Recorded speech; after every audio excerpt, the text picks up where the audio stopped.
लुकाप्रमाणे जेजू ख्रिस्ताची शुभवार्ता. एक ग्रेस्त पिशाची वपार. तवळ जम्यामधलो एकलो जेजू लागी म्हणालो, मेस्त्री, आमच्या कुटुंबाची आस्त वांटे कर्ण दिवंक म्हज्या भावाक सांग. जेजून ताका जाप दिली, इश्टा, तुमचे मोदें न्याय नीत वा वांटे करूंक म्हाका कोणे नेमला?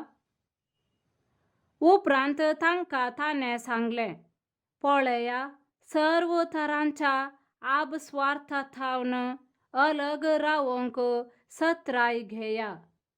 कित्याक मनीस कितलोय ग्रेस्त जावयेत, पूण ताचे आस्त बदीक ताचे जीवन जायना.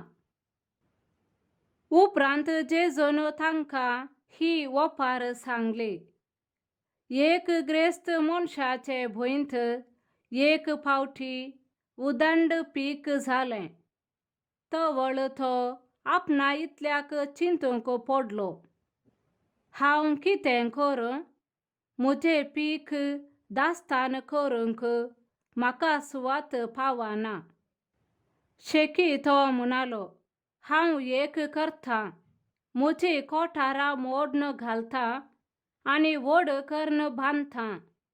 सगळें म्हजें पीक आनी म्हजो माल तांतूं भरतां.